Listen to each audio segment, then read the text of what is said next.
Why are you silent? My daughter Mary doesn't speak a word. It was the 5th month of my daughter's marriage when my husband and I visited the in-laws of my daughter and her husband where they lived. My daughter-in-law's family was out of town, leaving her home alone. Despite this, she remained downcast and silent. What on earth? What's wrong? Could it be you? This is life here not going well. Immediately after I thought so, my daughter shyly presented me with a certain photograph. What is this? I was speechless at the sight I saw there. We need to rescue Mary while we still can. We also need to check her luggage carefully to make sure no evidence is left behind. My husband and I hurriedly packed our belongings and took our daughter out of the parents-in-law's house. The story goes back some time ago. I'm a housewife and live with my husband, Michael. But it is only recently that we had come to live together as a couple. So Mary is getting married, time flies. We had just married off our daughter Mary, who had turned 23. Mary's marriage partner, Jacob Casper, seems to be a senior student from her college days and has a good-natured personality. We, as a couple, were reassured knowing that someone like him was marrying Mary. Anytime Mary is lucky to have found someone like Jacob. I often said to my husband, Michael, furthermore, the parents-in-law we met during the introductions and wedding were also nice people, so we weren't too worried about our daughter living with them. Mary has always been a quiet person who does not talk much. As a parent, I once worried whether anyone would like such a Mary, but Jacob told me that he liked that about Mary. And so without any major concerns, we could only wish for the happiness of the two as we witnessed the beginning of our daughter and her husband's journey together. We kept in touch with Mary from time to time after the marriage, and we were relieved to see that she was spending her days happily and peacefully. Hearing Mary's stories about her happy days was one of the things we looked forward to. And as parents, we were very happy for her. However, after 2 months of marriage, we lost contact with Mary. Mary has a lot of things to do now, and she's probably very busy. She's probably too busy to reply. As a couple, we discussed patiently waiting for each other, exchanging such words. A day passed without hearing from her, and then another day piled up. In the past, if we had contacted her, we would have received a reply that night or within a few days at the latest. But this time, no matter how many times I contacted her, I never heard from her. It would be nice if Mary could just reply with a simple busy, if she's too busy. It's been a month since then, but maybe I should send her another message. While pondering various thoughts, I confided such matters to my husband, Michael. Mary is also trying to become independent. Letting go of children is also a parent's duty. Michael scolded me, saying if something happened to Mary, we would receive a call from the saints or her in-laws, and there were times we refrained from contacting her. They say no news is good news. I kept telling myself that. 3 months had passed since I lost touch with her. Hey, do you think it would be a bad idea to drop by and say, since you always take care of us as a greeting, I suggested to Michael. Mary had always been reserved by nature, but she had always opened up her heart to us. I was not so sure if I would be able to get a reply from Mary. Yeah, you're right. I thought it would be strange to contact the Jacob or the parents-in-law to ask how my daughter was doing, so I didn't communicate with them. Michael, who didn't want to make a big deal out of things unnecessarily, seemed to be troubled by what to do next, as long as the reason for not being able to contact Mary wasn't clear. Michael, who had been soothing me and assuaging my fears, also let slip his concern for his daughter. I am concerned about the fact that recently I had not received a reply from her. Michael agreed that it would be no problem at all if I went to see her. I don't plan to contact her in advance, but it might be a good idea to bring a small gift like sweets, don't you think? I asked Michael. He said it would be no problem if we just dropped by on our way to the neighborhood. And then he proposed that we could create a fait accompli by preparing the souvenir near the Jacobs family's house. I agreed with Michael and decided to do so. I had my own reasons for not contacting the in-laws in advance. It's because if it seems like we can't even communicate properly, it might make Mary's life difficult at her in-laws' house afterwards. Moreover, above all, it was also my parental heart's desire to see Mary's face, whom I hadn't seen in a while. Thus, for the first time in the 5 months since her marriage, we decided to visit my daughter's in-laws, where she and her husband also. Looks like there's a nameplate for Casper. We, as a couple, visited our daughter's in-laws. I had planned to leave as soon as I saw Mary's face, but I also wanted to see her surprised face, so I decided once again not to call her. I thought to myself, it's awfully quiet. Is she not home? I looked around the house in front of the front door, but there was no sign of anyone in the house. However, Mary paid no attention to this and rang the doorbell, assuming that Mineko, a housewife, would be there since it was daytime. The chime echoed mercilessly, but there was no answer. Maybe she really isn't home. Michael also turned his eyes toward the windows and glass doors to see what was going on inside. I pointed to the doorbell and urged Michael to ring it again. And then, as was about to reach for the doorbell once again, wait. Faint footsteps could be heard approaching the front door. The sound lifted my spirits a little as I realized it meant I would finally see Mary after 5 months. Without even realizing it, I felt a smile spread across my face. The door creaked open, and Mary peeked her head out for a moment. Realizing that it was us, Mary looked relieved and welcomed us into the house. I just happened to have some errands nearby, so I thought I'd drop by. Are you the only one at home? Apparently, the Jacob and in-laws were not at home. As we were ushered into the guest room, we asked why they had not returned our calls, but Mary did not speak a word. Why are you silent? Is there something going on that you can't even tell us?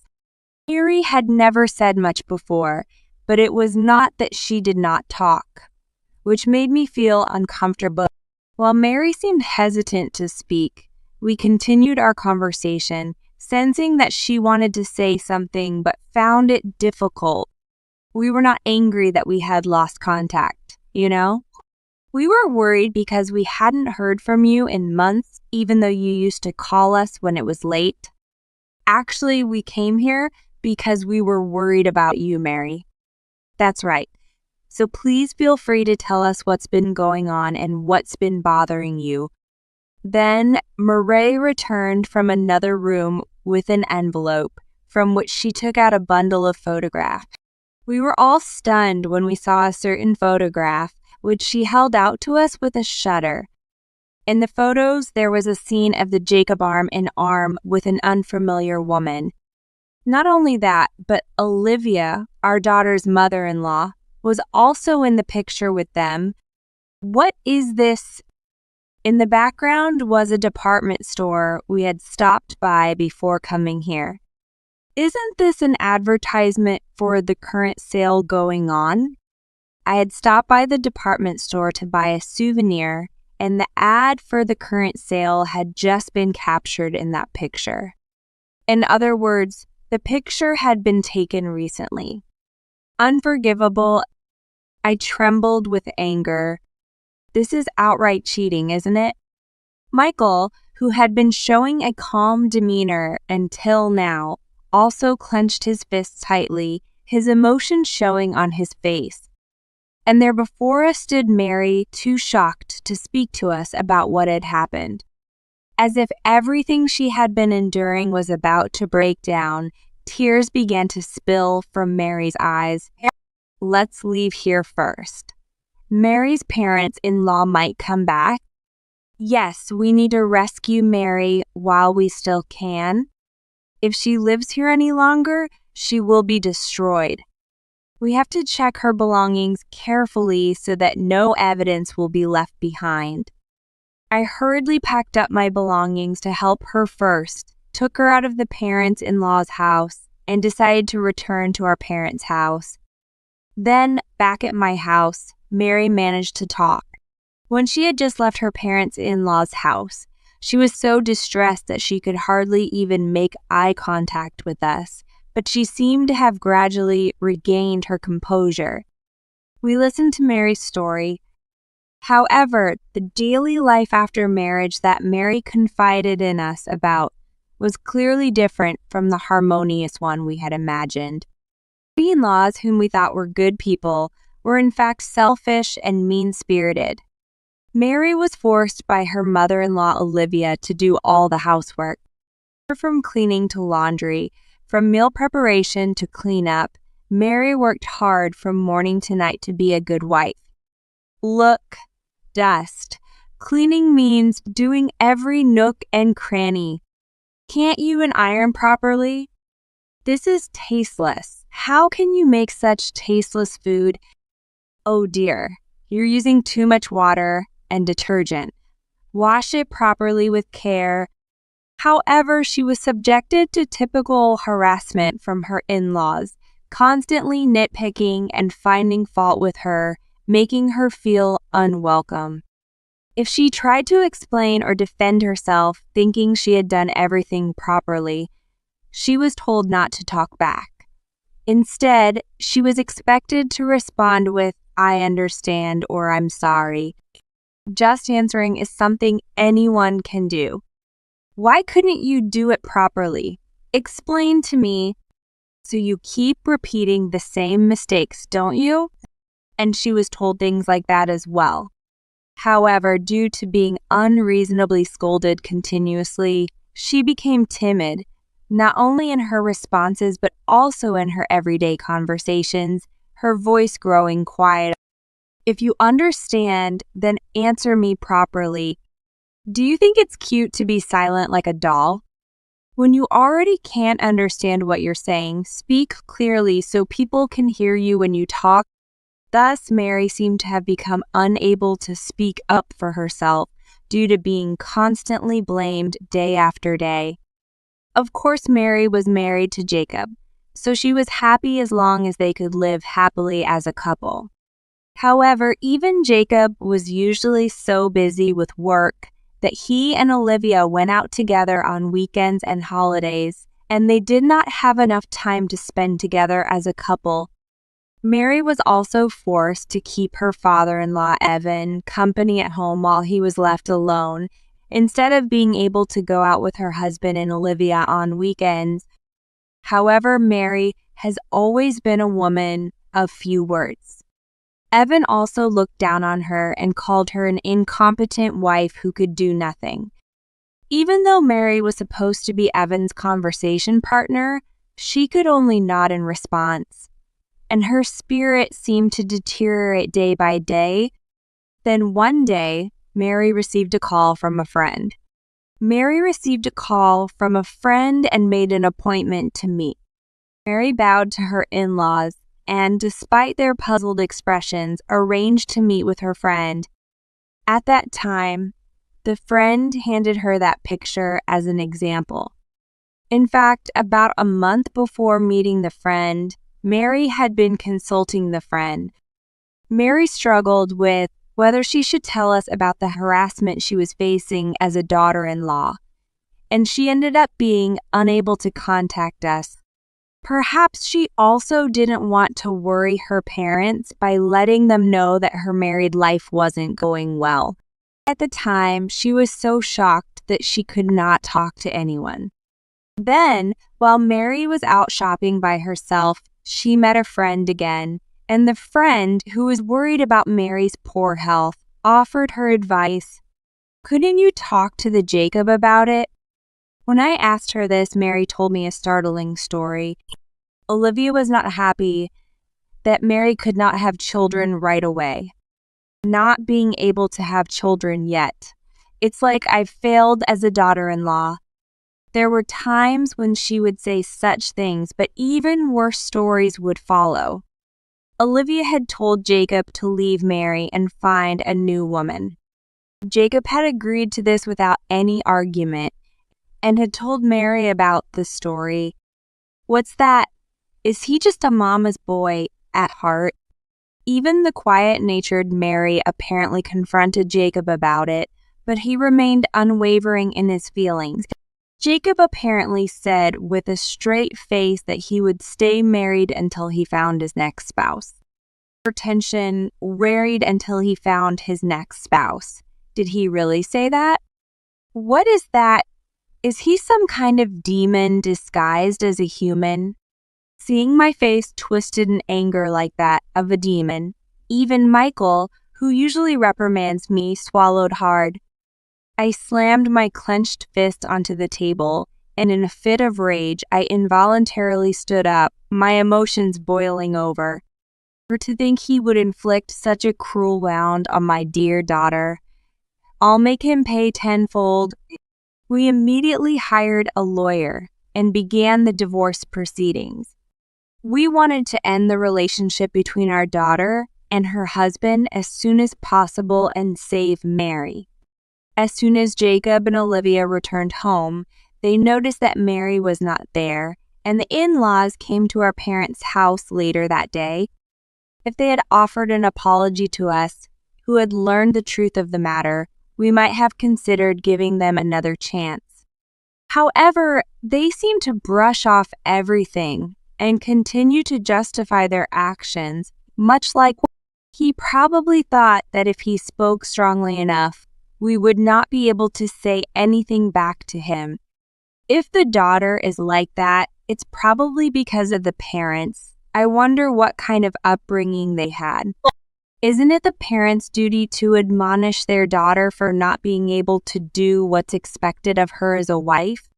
Since I usually tried to behave as politely as possible, it seemed that we, like Mary, were also being taken advantage of. However, my true character was the exact opposite of ladylike. In my youth, I never lost a verbal argument, and once I got fired up, there was no stopping me.